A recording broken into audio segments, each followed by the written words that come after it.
It's not often that there's a Jeff who's worth visiting or even listening to. Just ask my family. But Jeff Strand is one of those Jeffs.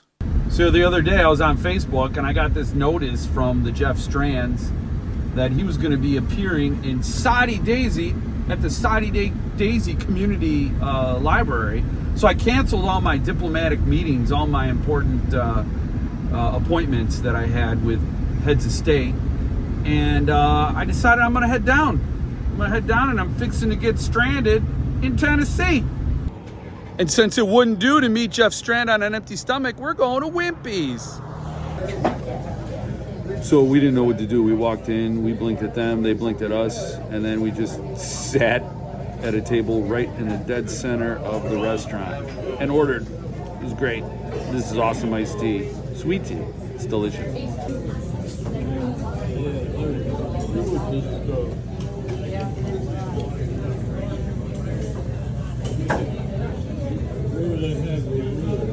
So this is the Soddy Daisy Community Library. It's barely on any map, any known map, and we found it anyway, despite Google's best efforts to keep us away. So now we're here. We just ate a lot at Wimpie's, and we ate a lot. So it could be interesting. Lynne Hansen kicked it off and talked a lot about her career and how she got into creating art. I didn't take notes, and I'm old, so my brain's a little fuzzy.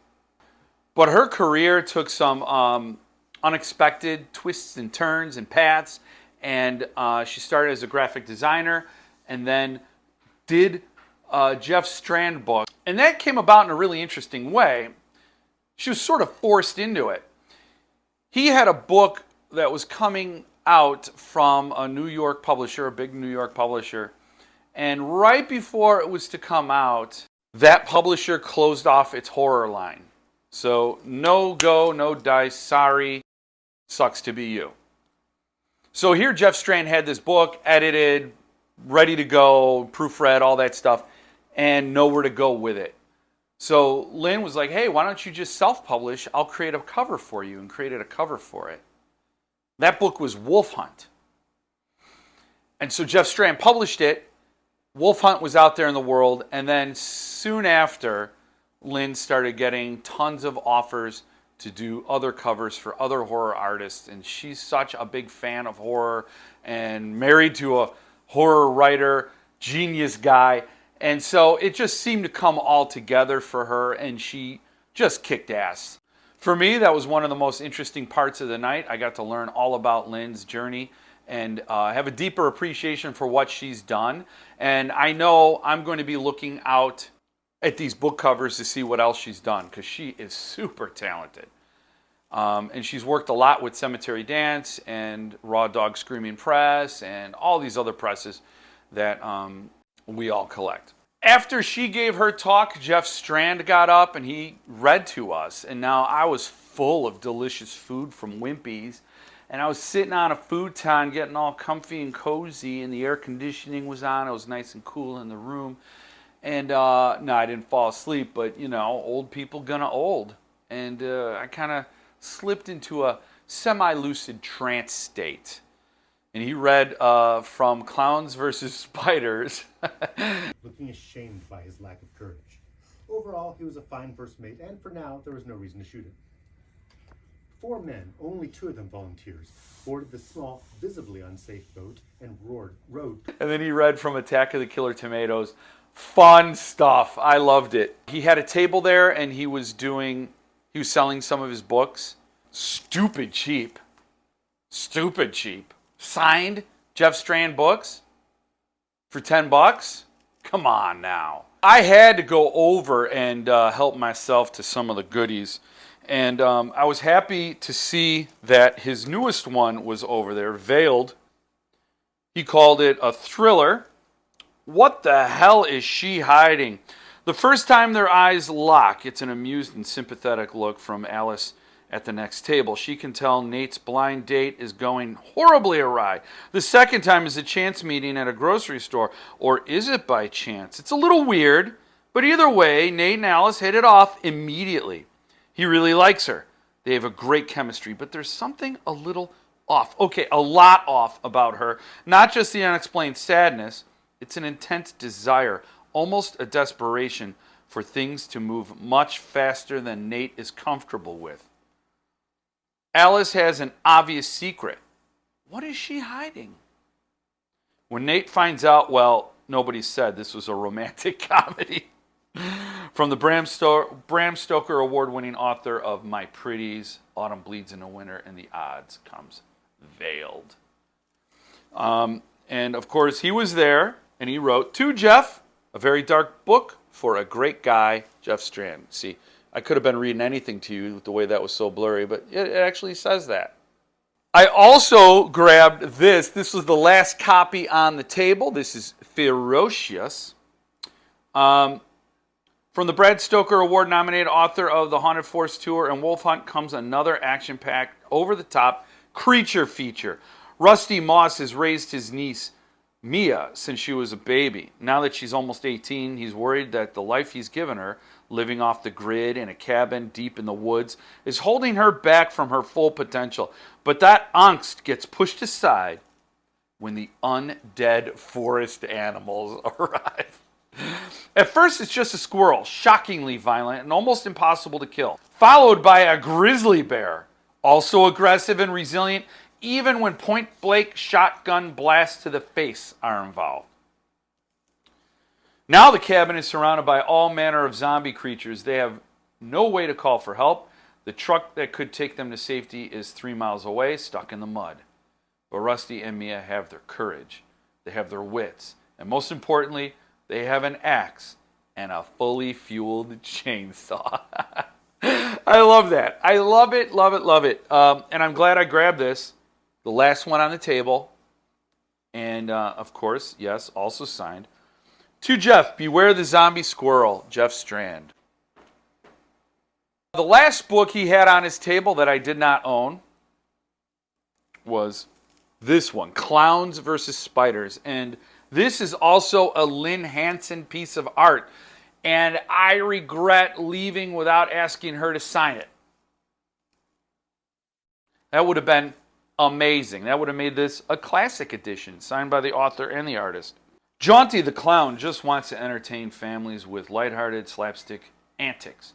But people think of clowns as terrifying, nightmarish creatures who hide in closets or under beds. When Jaunty, along with his fellow performers Guffaw, Wagon, Reginald, the Pleasant Clown, and Bluebeard are fired from the circus, they're told that the world just doesn't want clowns anymore.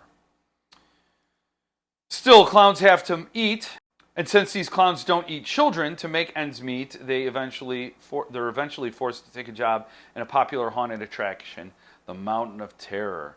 Instead of charming entertainers, they're now scary clowns, a zombie clown, a demon clown, a creepy doll clown.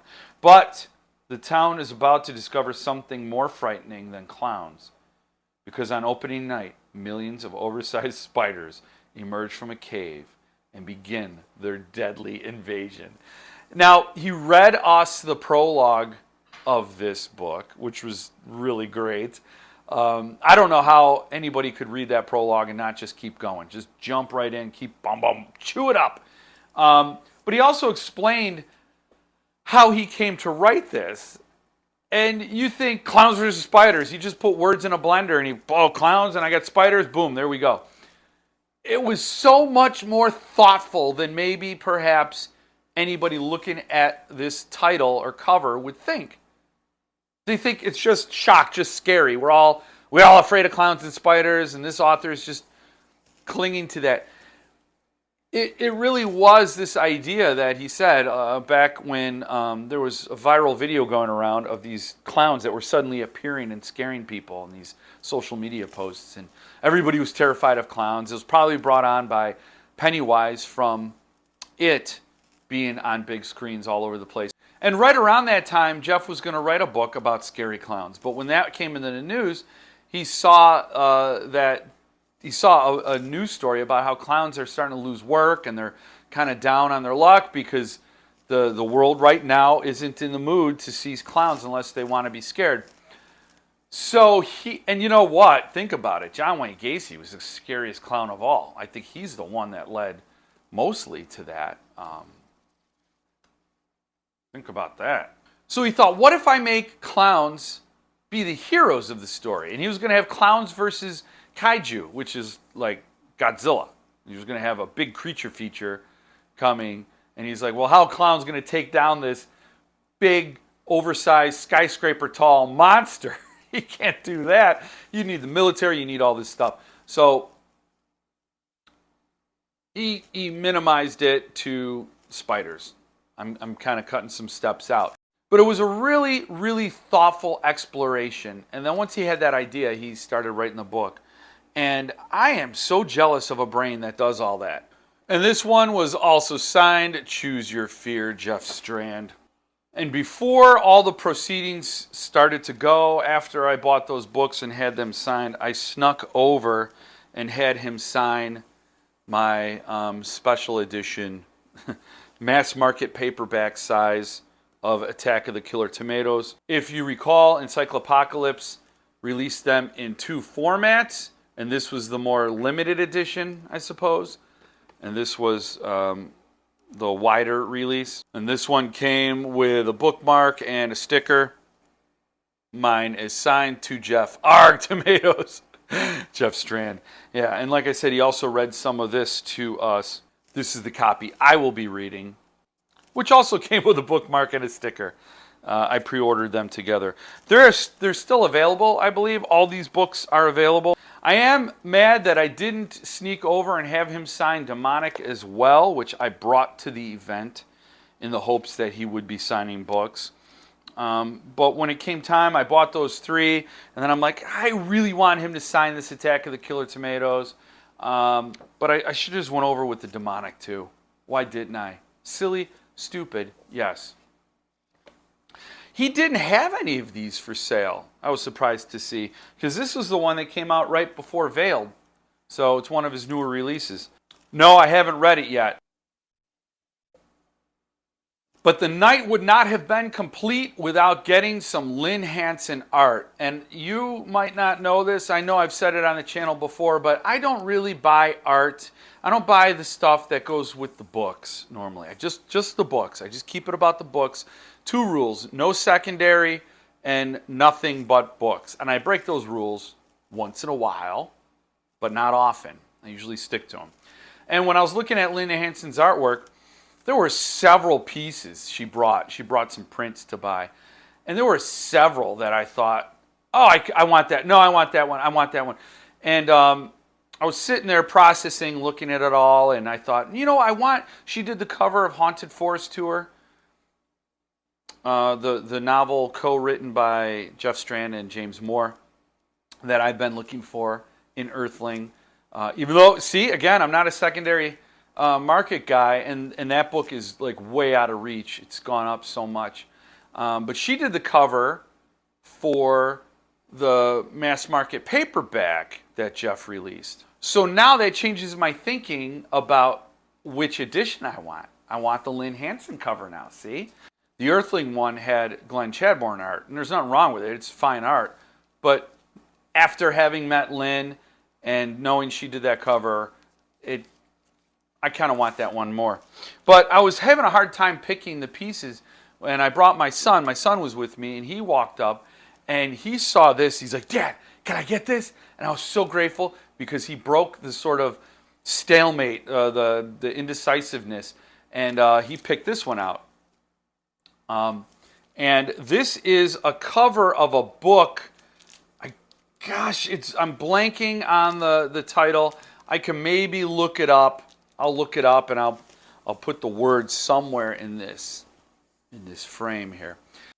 But my son wanted this because it reminded him of an anime he watches where people go to this island and then they start to get infested with parasites and they start growing flowers out of their heads.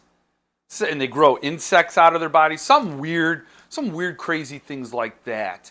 And I'll get the title of that anime and put it up somewhere in here, in this general area. So that's it.